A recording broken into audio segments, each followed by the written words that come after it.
మహాగణుడ నిత్య నివాసమైన దేవాని పరిశుద్ధ పాదములకు వందనాలు స్తుతులు స్తోత్రాలు నాయన. గడిచిన దినములు కొన్ని ప్రభా మరొక దినాన్ని మీరు మాకు అనుగ్రహించారు తండ్రి. అందును బట్టి నీకు వందనాలు స్తోత్రాలు చెల్లించుకుంటున్నాను నాయన. అయ్యా ఇదిగో నాయన మంగళవార దినములు నాయన ఇట్టి ఆధిక్యతను సమయాన్ని నాయన అవకాశాన్ని మీరు మాకు అనుగ్రహించినందుకు నీకు వేలాది వేల స్తుతులు స్తోత్రాలు నాయన. తండ్రి ఇదిగో ప్రభా ఈ మాటలు నావి కాదు నాయన, నీవి నా తండ్రి. యెహెజ్కేలు ద్వారా ఈ ఉదయకాలం మాతో మీరు మాట్లాడబోతున్నారయ్యా.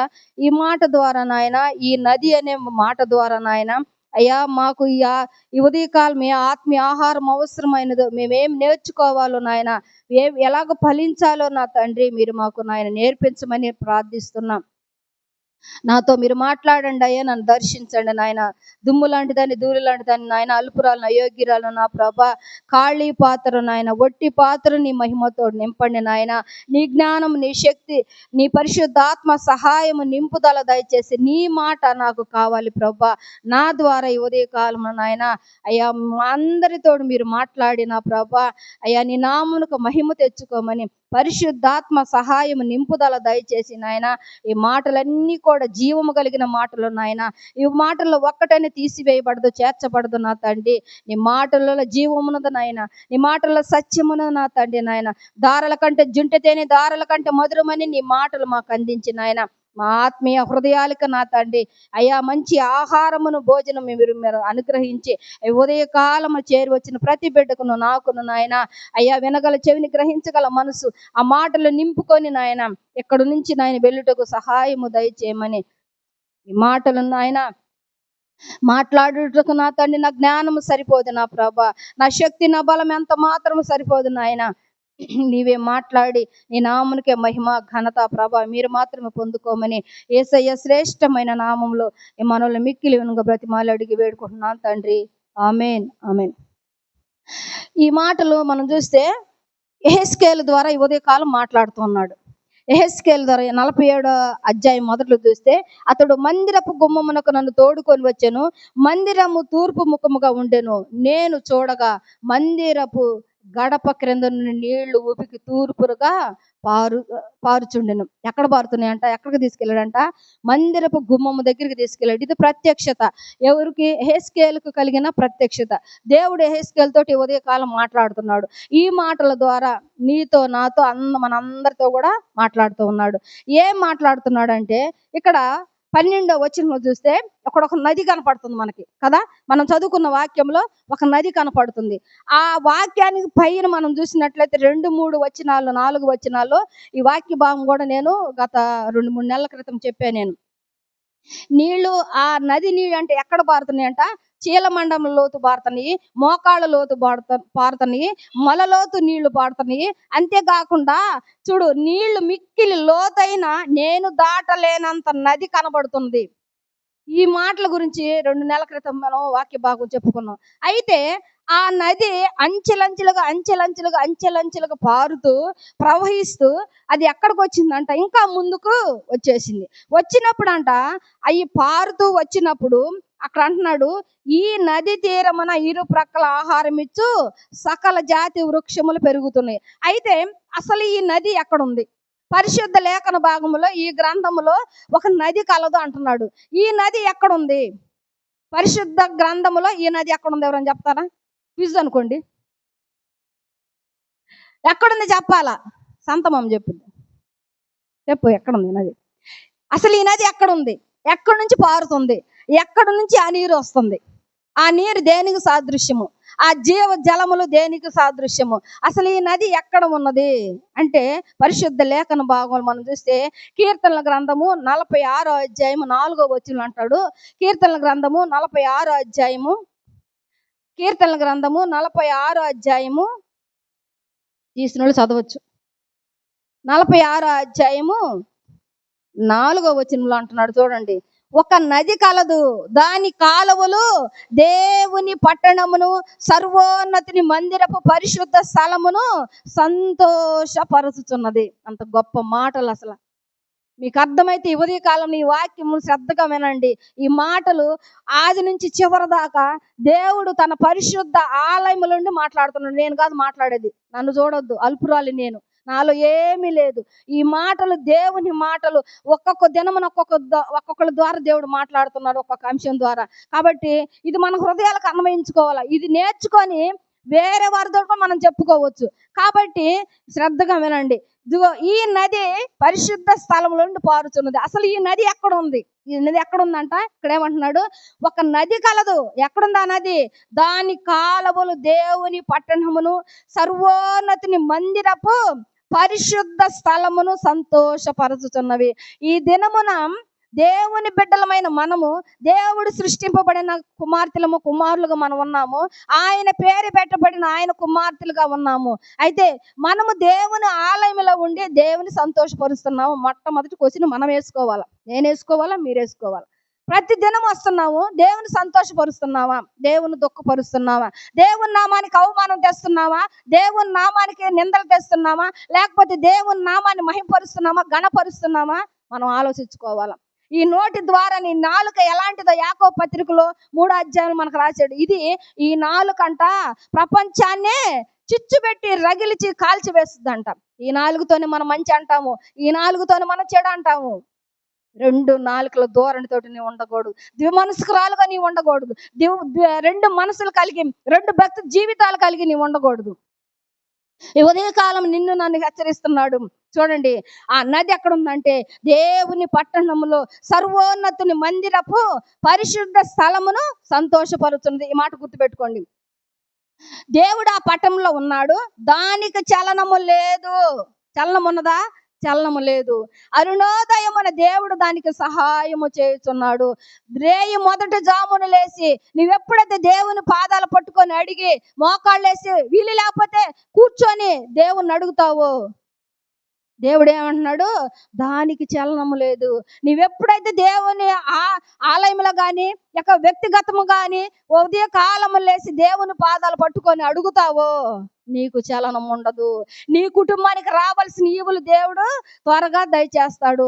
ఆ గృహము చుట్టూ ఎప్పుడైతే నీ ప్రార్థన అనే ఆయుధము కట్టుకొని, ప్రార్థన అనే ప్రాకారం కట్టుకొని ఉంటావో నీ కుటుంబానికి చలనం ఉండదు. ఉదయకాలం నీతో నాతో మాట్లాడుతున్నాడు. యెహెజ్కేలుకే కాదు, ఈ వాక్యము నీకు నాకు. హృదయం వినగల, చెవిని గ్రహించగల మనసు దేవుడు మనకిస్తే ఈ వాక్యమును మీరు వినండి. అసలు ఈ నది ఎక్కడ ఉన్నదంటే ఇక్కడ అంటున్నాడు, ఒక నది కలదు, అదే దేవుని పట్టణంలో ఉన్నదంట. అది ఆ దేవుని పట్టణం ఎక్కడుంది? ఎక్కడి నుంచి పారుతుంది అనేది? సర్వోన్నతి మందిరపు పరిశుద్ధ స్థలమును సంతోషపరచడానికి పరిశుద్ధ స్థలములో నుంచి పారుతుంది కదా. ఆ పరిశుద్ధ స్థలం ఎక్కడుంది? ఆ నది ఎక్కడుంది? ఎందుకు ఆ పరిశుద్ధ స్థలంలో నుంచి పారుతుంది? మామూలు విడిగా పారకూడదా? ఎందుకు పారదు? అది దేవుడు దయచేసిన నది, దేవుడు కలుగ చేసిన సృష్టి అది. కాబట్టి అది పరిశుద్ధ స్థలములో నుంచి పారుతుంది. ఆ పరిశుద్ధ స్థలం ఎక్కడుందంటే ఆదికాండం 2వ అధ్యాయం 9వ వచనం తీయండి. ఆదికాండం. ఈ మాటలు గుర్తుపెట్టుకోవాలా, లేకపోతే రాసుకోండి. ఒకదానికి ఒకటి అనుబంధం ఉంటది ఇక్కడ మాటలు.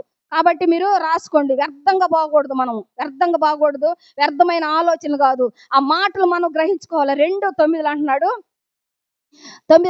మరియు దేవుడని యెహోవా చూపునకు రమ్యమైనదియు ఆహారమునకు మంచిదినైన ప్రతి వృక్షమును ఆ తోట మధ్యను జీవ వృక్షమును మంచి చెడ్డలు తెలివినిచ్చు వృక్షమును నేల నుండి మలిపించాడు. అయితే 10వ వచనం చూడండి.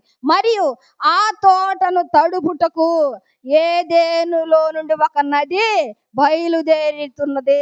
ఎక్కడుందంట? ఏదెను తోటలో నుంచి. ఎక్కడది? ఏదెను తోట ఎక్కడుంది? పరిశుద్ధ స్థలము, దేవుని యొక్క ఆ తోట. అది దేవుడు పేరు పెట్టింది, మనల్ని సృష్టించింది. ఆ నది నుంచి పైన మనం చూస్తే ఎక్కడ చూడండి, 7వ వచనం ఉంటుంది, దేవుడని యెహోవా నేల మట్టితో నరుని నిర్మించి వాని నాసికారంధ్రములో జీవవాయువు వదగ నరుడు జీవాత్మాయుడు. ఎక్కడి నుంచి సృష్టింపబడ్డాము మనము? ఏదెను తోటలో. ఆయన సృష్టించిన తోట, ఆయన పారుదల చేసిన తోట, పరిశుద్ధమ స్థలంలో పరిశుద్ధమైన మట్టితోటి మనం తయారు చేయబడ్డాం. పరిశుద్ధమైన మట్టితో తయారు చేయబడ్డాము. కానీ మనం పరిశుద్ధంగా ఉంటున్నామా? నీతిమంతులుగా పెరుగుతున్నామా? దేవునికి ఇష్టమైన పాత్రలుగా మనం ఉన్నావా? బిడ్డలుగా మనం ఉన్నావా? విరిగి నలిగిన హృదయం ఆయన అలక్ష్యం చేయడు కదా. కానీ ఆయన నిన్ను నన్ను సృష్టించినందుకు ఆయనంట హృదయంలో సంతాపపడుతున్నాడంట. ఇదిగో ఐగుప్తు నుంచి మంచి శ్రేష్టమైన ఆ కాయలు నేను మొక్కను తీసుకొచ్చి నాటాను, మీరు కారు ద్రాక్షాలు కాస్తున్నారు. ఎందుకు? నీరు వేసాను, పాదు చేశాను, ఎరువు వేసాను అని. దాని పేరు గిహోను. అది కూషు దేశం అంతటి చుట్టూ పారుతున్నది. 3వ నది పేరు హిద్దికేలు, అది అష్షూరు తూర్పు వైపున పారుతున్నది. ఇట్లాగా 4వది యూఫ్రటీస్ నది. ఈ యూఫ్రటీస్ నది 4:15 వచ్చిన, మరియు దేవుడని యెహోవా నరుని తీసుకొని ఏదెను తోటను సేద్యపరచుటకును దాని కాచుటకును దానిలో ఉంచెను. మరియు దేవుడని యెహోవా ఈ తోటలోనున్న ప్రతి వృక్ష ఫలములను నీవు నిరభ్యంతరముగా తినవచ్చు, అయితే మంచి చెడ్డలు తెలివినిచ్చే వాటిని మాత్రం జోలికి నీవు పోవద్దు. మన మంచి ఫలాలు ఇచ్చాడు, వృక్షాలు ఇచ్చాడు కదా, మంచి తోట ఇచ్చాడు, నది ఇచ్చాడు. ఆ నదిలో పరిశుద్ధ స్థలంలో నుంచి పారే నది అది. అయితే అక్కడ నీరు ఎలాగుందంట? పరిశుద్ధ స్థలములో పారుతుంది. ఆ పరిశుద్ధ స్థలములో పారే జీవ జలపు ఊటను మర్చిపోయి మనము మన ఇష్టానుసారంగా బ్రతుకుతున్నాం, మన ఇష్టానుసారంగా జీవిస్తున్నాము. వాక్యం మన హృదయంలో లేదు, వేరు లేదు, చిగురు లేదు, ఫలింపు లేదు. వేరు చిగురు ఉంటే ఆ వేరు ఏం చేస్తుంది? భూమి లోపలికి వెళ్ళిపోద్ది, మంచి కాయలు మంచి ఫలాలు ఫలిస్తుంది. ఈ దినమున ఆ వేరు నీలో నాలో ఉందా? మనం చిగురుస్తున్నావా? పుష్పిస్తున్నావా? కాయలు కాస్తున్నావా? దినమునకు ఒక్కరికైనా సువార్త ప్రకటిస్తున్నావా? దినమునకు ఒక్కరినైనా దర్శిస్తున్నావా? దినమునకు ఒక్కరికైనా కొరకొరు ప్రార్థన చేస్తున్నావా? వాళ్ళ గృహాలు దర్శిస్తున్నావా? ఏమీ లేదు మన కాడ. మనం ఏం చేస్తున్నామంటే ఎక్కడ వేసిన గొంగళి అక్కడే ఉంటుంది. గత కొన్ని సంవత్సరాలుగా నిర్విరామంగా మన ఈశివ యవన బిడ్డలు వాళ్ళ ప్రయాసతోటి వాతావరణం అనుకూలంగా ఉన్నా లేకపోయినా వాళ్ళ పని వాళ్ళు చేస్తున్నారు. మన పని మనం చేస్తున్నావా? చేయట్లేదు. మన పని మనం చేసుకుంటే ఎందుకు ఇంకా అనేక మంది నడిపించలేకపోతున్నాము? ఎందుకు అనేక మందిని సంఘానికి మనం తీసుకురాలేకపోతున్నాము? ఎందుకు అనేక మందిని దర్శించలేకపోతున్నాము? మన కాపేది, ఫలమేది, కాయలేయి ఏమీ లేవు. అందుకనే ఆ జీవ జలపుల నది, అసలు ఆ నది ఎక్కడుందో మనం తెలుసుకున్నాము. ఆ నీరు ఎక్కడి నుంచి పారుద్దో మనం తెలుసుకున్నాము. 3వది అంటున్నాడు, ఈ నీరు ఏం సూచిస్తుందంటే జీవ జలములను సూచిస్తుంది. ఈ నది ఎక్కడుందో తెలుసుకున్నాము. ఎక్కడి నుండి పారుద్ది? ఎక్కడి నుంచి పారుతుంది? ఏదెను తోటలో నుండి, పరిశుద్ధమైన స్థలములో నుండి పారుతుంది. ఎక్కడుందంటే ఏదెను తోటలో ఉంది, పరిశుద్ధ స్థలము నుండి పారుతుంది. అయితే ఈ నీరుకి ఏం పేరు పెట్టారు? పరిశుద్ధ స్థలములోంచి పారే జలముల ఊట. జీవ జలములు అంటే ఎవరు? యేసుక్రీస్తే. యేసుక్రీస్తుకి సాదృశ్యమైనది. ఆయన జీవ జలపుల ఊట. జీవ జలపుల ఊటనైనా నన్ను మరిచి ఇదిగో నీళ్లు నిలవన తొట్లు వైపు పరిగెత్తున్నారంట.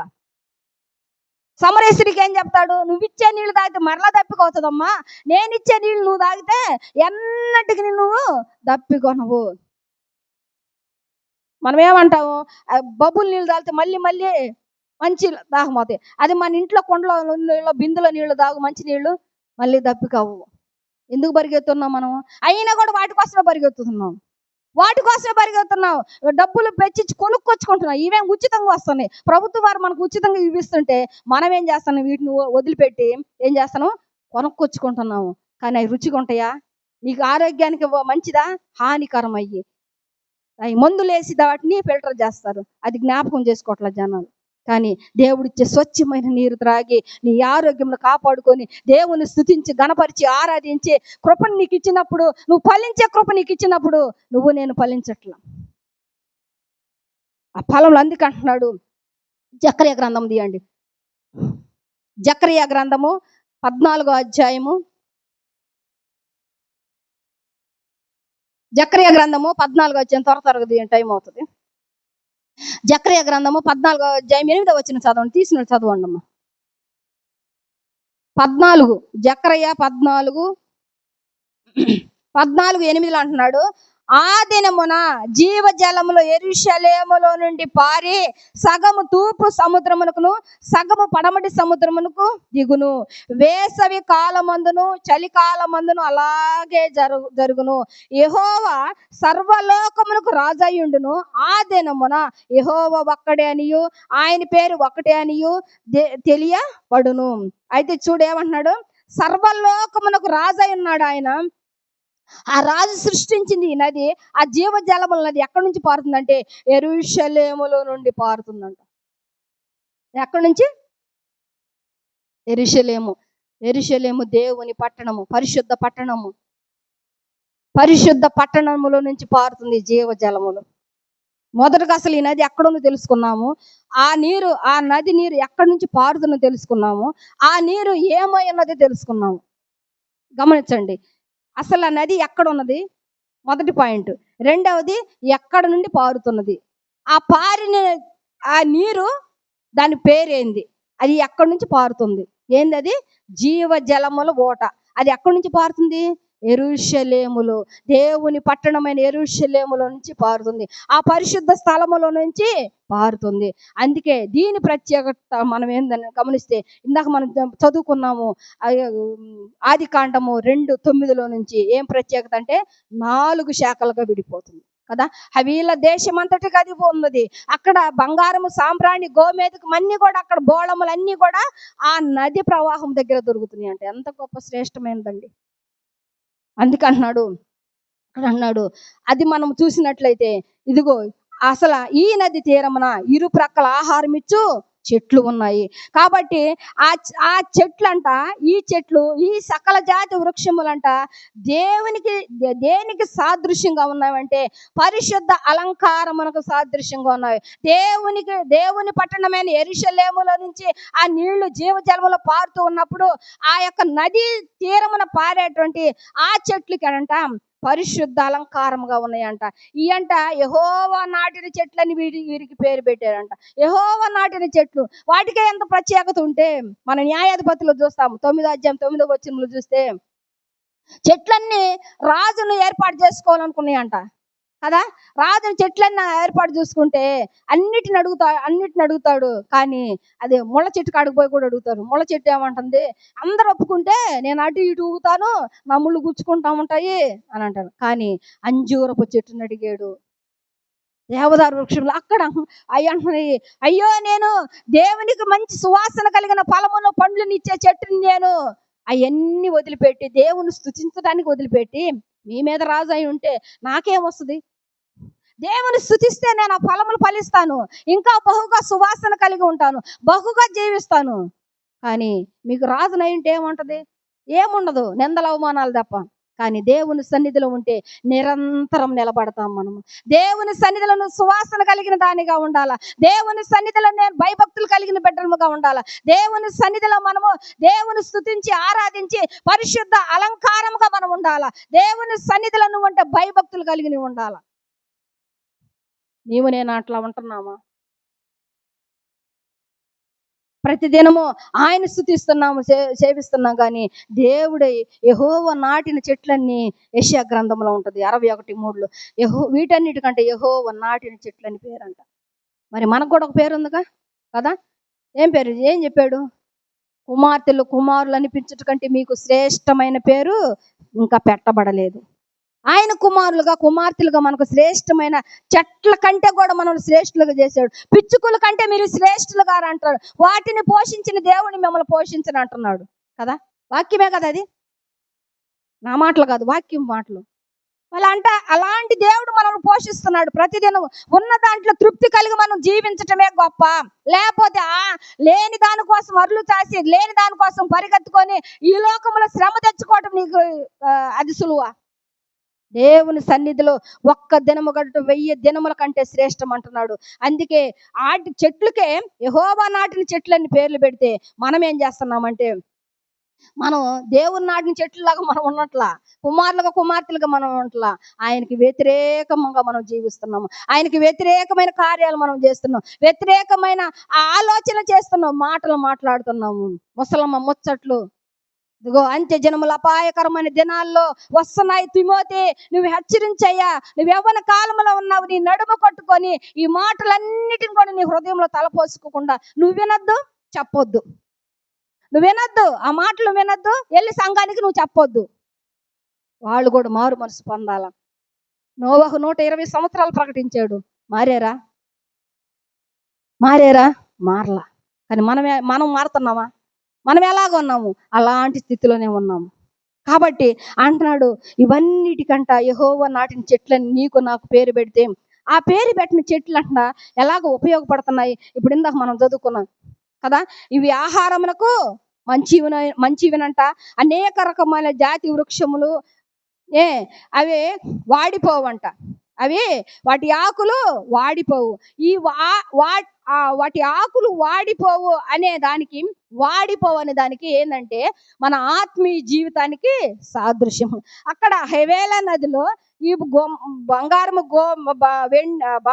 గోమేధికం ఎన్ని దొరుకుతున్నాయి కదా, ఆ నదికి 4వ నదికి ఏమంటున్నాడంటే అది దానికి చలనం ఉండదంట కదా, చలనం ఉండదు. ఎప్పుడంటే ఆత్మీయ జీవితంలో నువ్వు ఎదిగినప్పుడు నీకు చలనం ఉండదు.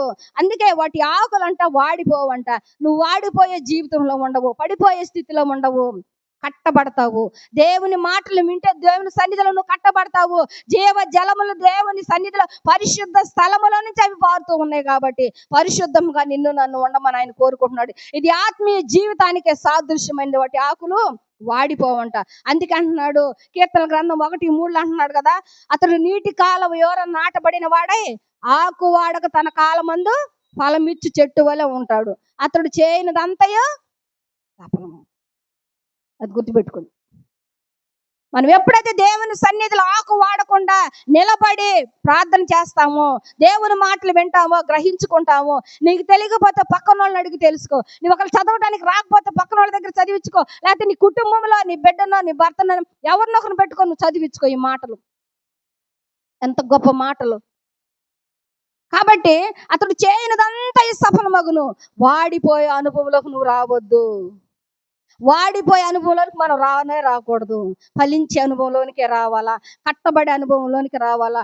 జీవ జలములు పరిశుద్ధ స్థలములో నుండి పారుతున్నాయి. ఆ జీవ జలపుల ఓటను మనం ఆశ్రయించినప్పుడు మనము కూడా ఆ ఓట పక్కన ఉన్నా కూడా చాలు, మనము ఫలింపు దేవుడిస్తాడు.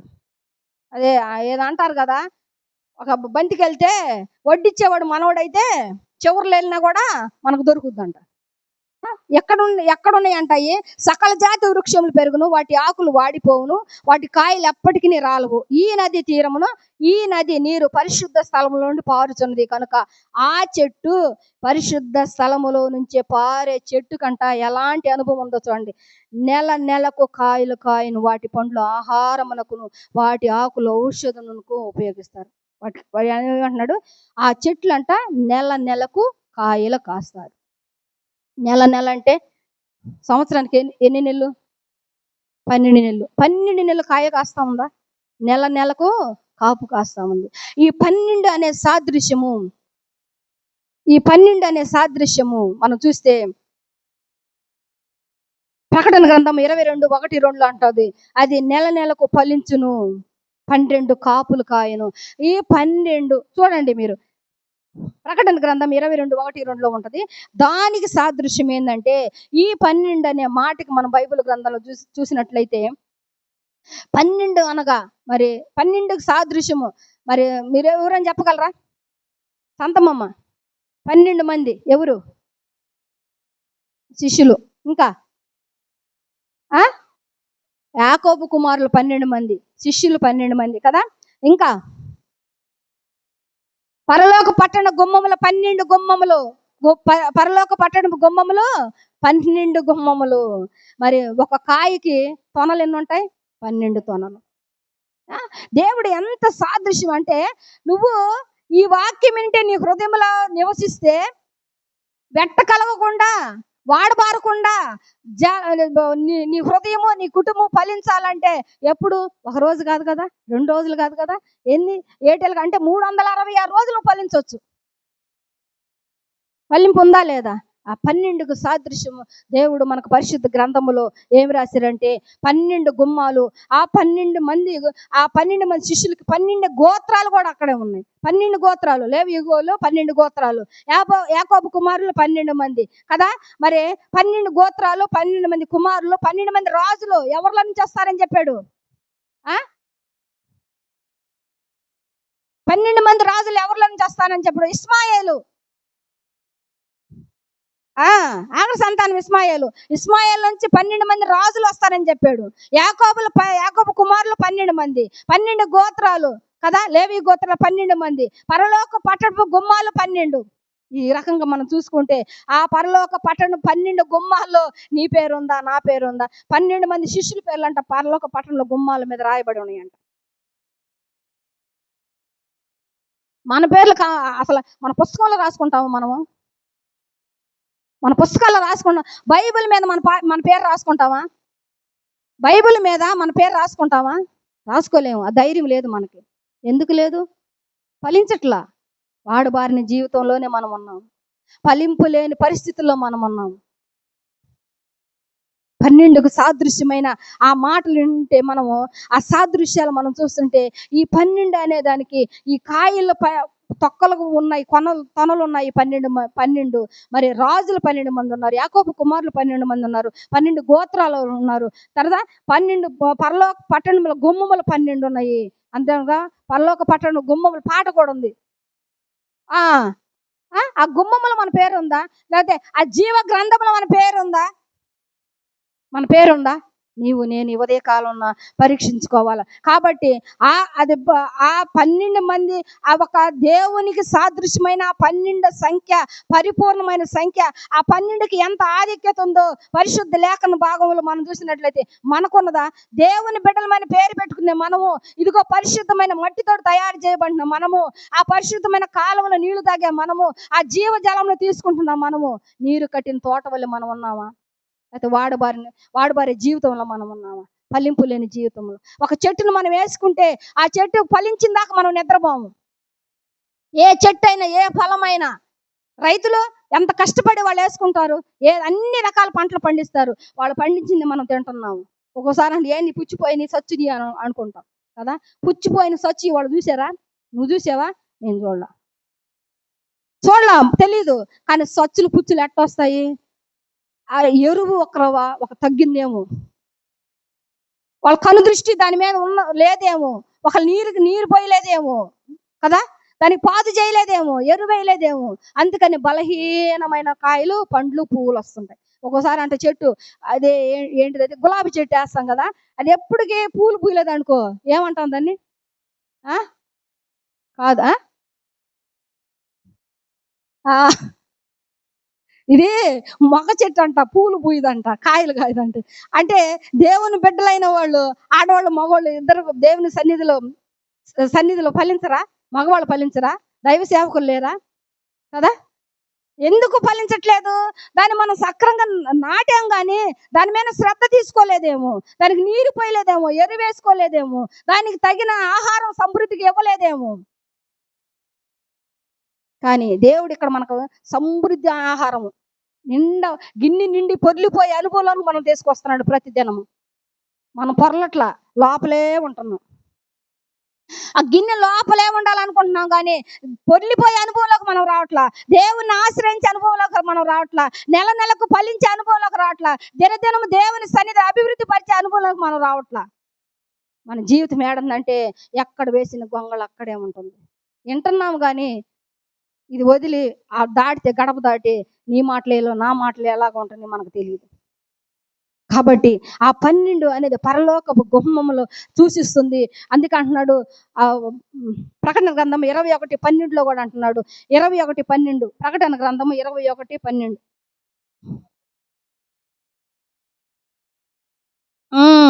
12 గుమ్మములు ఉండెను. ఆ గుమ్మముల యొద్ద 12 దేవదూతలు ఉండిరి. ఇశ్రాయేలుల 12 గోత్రములు నామములు ఆ గుమ్మముల మీద రాయబడి ఉంది. నీ పేర్లు నా పేర్లు జీవ గ్రంథంలో రాయబడి ఉందా? వాళ్ళంట ఆ గుమ్మాల మీద ఉన్నారండి. గుమ్మాల మీద రాయబడి ఉంటే జీవ గ్రంథంలో ఉంటుందిగా. కానీ మన పేరు ఏడుంది? ఆ పక్కన గోడల మీద ఉందా మన పేరు?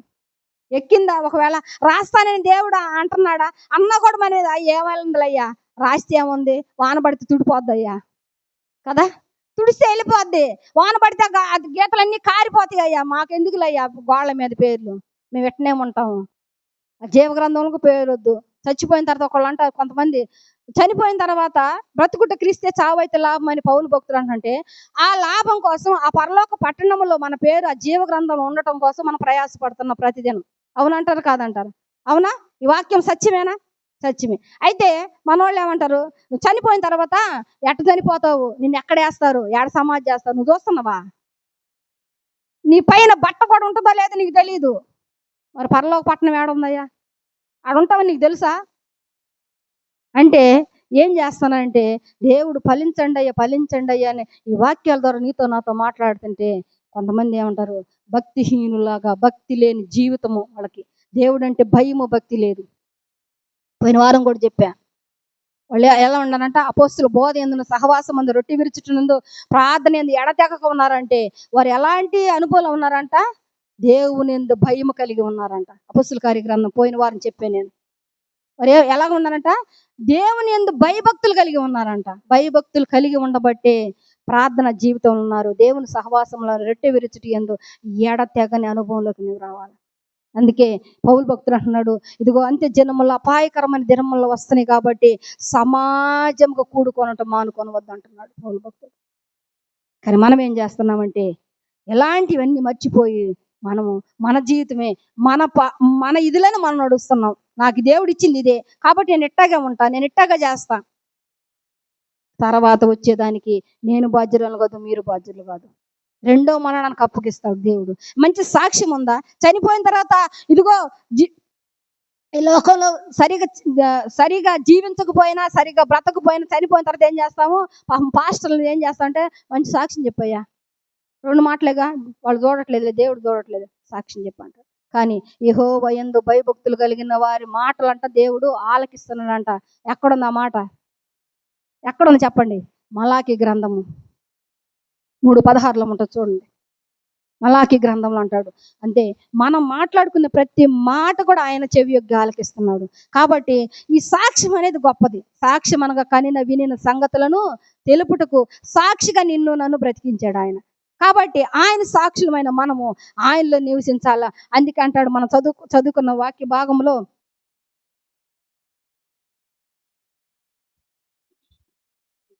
వాక్య భాగంలో అంటున్నాడు, నెల నెలకు అది కాయలు కాస్తుందంట. ఆ 12కు సాదృశ్యం మనము తెలుసుకున్నాము. అంతేకాకుండా ఆ ప్రకటన గ్రంథము 7:4-8 దాకా చూసినట్లయితే 12వ వచనం కూడా మనకు అక్కడ ఉంటుంది. మళ్ళీ తర్వాత ఆ ప్రకటన గ్రంథం 22:2లో కూడా ఈ నదిని గురించి మనకు వివరం ఉంటుంది. రాసుకునే వాళ్ళు రాసుకోవచ్చు. అందుకే అంటున్నాడు, జయించు వానికి దేవుని పరదేశంలో ఉన్న జీవ వృక్ష ఫలములు భుజింపజేస్తున్నా అంటున్నాడు. జయించుకోవాలి అన్నిటికీ. నువ్వు వాడబారని జీవితంలో కాకుండా దేవునికి ఇష్టమైన బిడ్డలుగా నెల నెల ప్రతిదినము కాపు కాస్తూ దేవునికి ఇష్టమైన ఫలాలుగా, పువ్వులుగా, పరిశుద్ధమైన జీవితము, భక్తి జీవితము, నేను పరిశుద్ధుని కనుక మీరు పరిశుద్ధంగా ఉండండి అని చెప్పిన ఆజ్ఞను మనం కనుక పాటిస్తే జీవవృక్ష ఫలములు మనల్ని పేర్లు పెట్టి తన కుమార్తెలుగా, కుమారులుగా మనం స్వీకరించి పరిశుద్ధమైన మట్టితో నిన్ను నన్ను తయారు చేసి జీవాత్మను, జీవవాయువునిస్తే దేవుని స్తుతిస్తామంటే మనం ఏం చేస్తున్నామంటే, కాపుగా ఇట్లా ఫలములు ఫలించట్లా, ఆ జీవజలము నదిలో మనం ప్రవహించట్లేదు, ఆ జీవజలములు కూడా మనము తాగట్లేదు. కాబట్టి ఉదయకాలం అంటున్నాడు, అవి అనేక రకములుగా వాడబారకుండా ఉంటే, అనేక రకములుగా ఉపయోగపడుతుంటే మనం ఎలాగ ఉన్నాము? ఈ ఉదయకాలం నిన్ను నన్ను అడుగుతున్నాడు ఆయన. అందుకే అంటున్నాడు, సకల జాతి వృక్షములు పెరుగును, వాటి ఆకులు వాడిపోవు, వాటి కాయలు ఎప్పటికీ రాలమంట. ఈ నది నీరు పరిశుద్ధ స్థలములో నుండి పారుచున్నది కనుక ఆ చెట్లు నెలకు కాయలు కాయను, వాటి పండ్లు ఆహారంనకు, వాటి ఆకుల ఔషధంనకు ఉపయోగపడతాయి. ఈ మాటలు ఎన్ని మనం చేస్తున్నాం? ఆకులు, కాయలు, పండ్లు, బెరడు, వేరు అన్నీ కూడా మానవులకు ఉపయోగపడేది. ఉపయోగపడని వస్తువు ఏమీ లేదు. కానీ మనం మాత్రం దేవునికి ఉపయోగపడట్ల. కుటుంబాల్లో ఉపయోగపడుతున్నావా? పనిలో ఉపయోగపడుతున్నావా? దేవుని సేవలో ఉపయోగపడుతున్నావా? దేవునికి సహకారులుగా ఉన్నావా? దేవుని సేవలో బలమైన వారంగా మనం వాడబడుతున్నావా? ఎన్ని రీతిలుగా దేవుడు మనకు ఒక తరుణాన్ని ఇచ్చి పరిశుద్ధమైన జీవితం మనకిస్తే మనం ఏం చేస్తున్నామంటే, మనం ఎక్కడేసిన గొంగళ్ళు అక్కడే ఉంటున్నాం. ఈ ఉదయకాలం నిన్ను నన్ను అడుగుతున్నాడు, ఇదిగో ఈ పరిశుద్ధమైన జీవితం నువ్వు జీవించమ్మా, కాయలు కాయి, ఫలములు ఫలించు, ఇదిగో ఆ నీరు నువ్వు తీసుకో. ఎప్పుడు నీరు కట్టిన తోట వల్లే ఉబుకుచూ ఉండే అనుభవంలోకి నువ్వు తేవాలంటే, నువ్వు చేయనిదంతా సఫలం కావాలంటే దేవుని నువ్వు అడగాల. కాబట్టి ఉదయకాలం నిన్ను నన్ను హెచ్చరిస్తున్నాడు, ఆ జీవ జలముల్లోకి, ఆ జీవజలం పుచ్చుకొని ఆయన బిడ్డలుగా మన పాపములు ఆ జీవజలములలో ఉతుక్కొని ఒప్పుకొని తీసివేసుకొని దేవుడు ఈ ఉదయ కాలమున నిన్ను నన్ను అలాంటి జీవితం తీసివేసుకుంటే ఫలభరితమైన ఆనందము ఆ ఆకు వాడని జీవితము ఫలించే జీవితంలోకి దేవుడు మనల్ని తీసుకురావాలనుకుంటున్నాడు. కాబట్టి నీవు నేను అట్టి ఫలములు మనం పొందుకోవాలి. అట్టి కృపను దేవుడు మనకు అనుగ్రహించును గాక. ఆమేన్.